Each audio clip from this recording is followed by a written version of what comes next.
Tangin ding na telepon pues sempre no manapora i camera ni smartphone. Ungyan malago by sangoni na donklu na problema. Ungyan gigamad ostad sa sita tanasua todu dinagi. It's not just me. There's so many other people. And yeah, maybe they don't want to come out, but that's okay. But if you take a look at Ireland and in America and in Netherlands and in Africa and in New Zealand, Australia, China, minimal Philippines, gosh, Venezuela, of course, and then Brazil. So what I want to address is that the church is changing. The papacy is irrelevant any longer. If it's tried in court and the Pope doesn't have any authority over the archdioceses or whatever that they want, it's irrelevant. The papacy is irrelevant. And we need to change that. We need to make sure that the people in all across the world are safe. And this is never going to happen again, because it did happen before. Yeah, in the Middle Ages, ever since that time, since the Spaniards came to Guam, and we're not honest with that. The Pope said sorry, and so yeah, I forgive you too, but you still are doing the bad stuff in the church, and that has to stop. And I really want to talk about something very serious to the young people that are listening to this message tonight, especially my sons. There are issues that are plaguing our world. There are issues at play. North Korea, South Korea, Iran, Iraq, Israel. Egypt. I can go down the line if I need to. And I just feel for them. We need to feel for them. We need to mourn a little bit. And we need to say to our leaders, stop. If you're not going to stop and you're going to continue to be negative, and if you're going to continue to divide the people, we're not going to stand around and look pretty. We're going to do something about it. And people are rising up to the occasion. I commend every single person that has been in the Occupy movement all over the world, the Arab Spring. This is what the world needs. And thank you, Mr. Cameron, for coming to Guam, for finally bringing the multi-billionaires. Mr. Branson will be coming pretty soon, and I hope and pray that they do make that challenge. Is to look deep within our hearts and find Mother Earth and say, let's heal it. Let's finally do it. And part of how we heal the world is when the Chamorro people here on Guam actually vote for their self-determination. We're going to stop all of this violence against nations. And if people continue to be angry and just be angry people, I'm sorry, you're going to go to hell. You seriously are.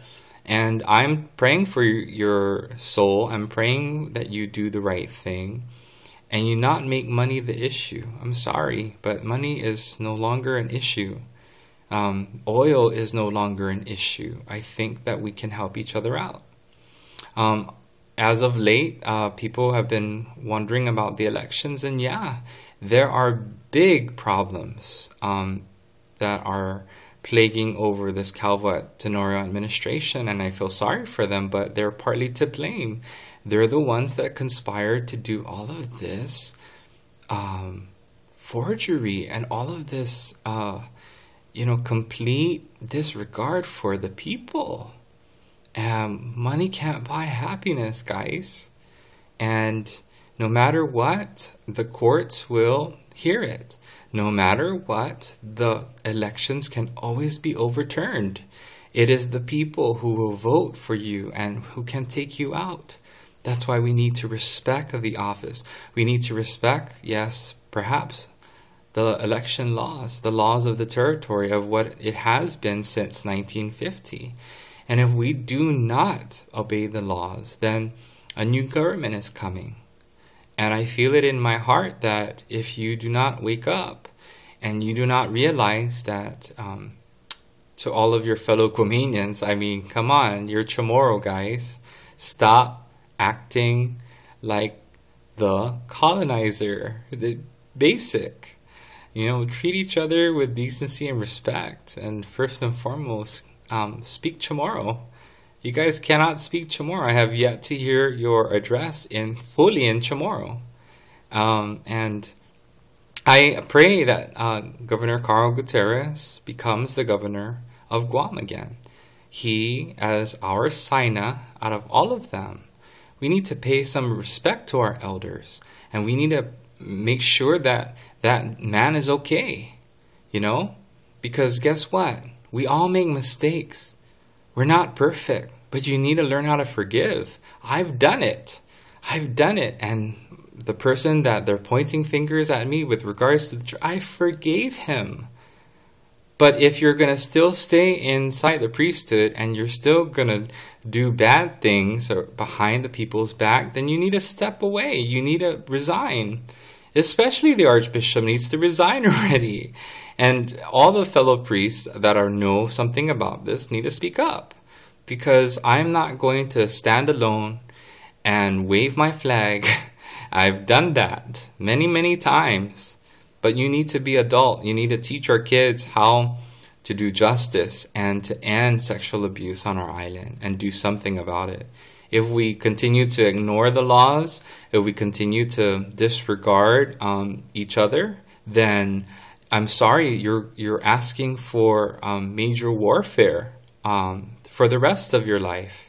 I mean, even until the time that you are gone, your soul is in peril. It will never find the light if we continue to do evil and lies, or use our Blessed Mother's statue in your background and you're not even praying your rosary. I mean, that's the kind of seriousness that we need to discuss. And granted, I'm not the best person. I make mistakes too. And lay off our GPD, Lay off on that and let's flush it out if you want to. Because we can go on over and over, but to be honest, our officers need to choose, and the same with fire department. They need to vote for their chief in command. You cannot just you allow these people to just do whatever they want. It's out of control chaos. Well, that's your administration. It's chaos. Nobody wants to listen to you. I have no confidence in your gubernatorial stance, and you need to sign Bill 413 into law and stop dilly-dallying around the issue, Governor-elect, because you're only a governor-elect. And I will not sit back and allow you to make a mess of our island and our children's future, because you've already done it. You've borrowed this. How much? You've spent all of the money. You spent all of the money, Eddie, and you did it. And now the courts are asking for their money. Everybody else is asking for the money. There is total no confidence in your administration. Let me be the first to tell you that. And I don't need to have KUAM or all of that other stuff. You have it here on YouTube. So, Mr. Governor-elect, do the right thing and turn yourself in. You do.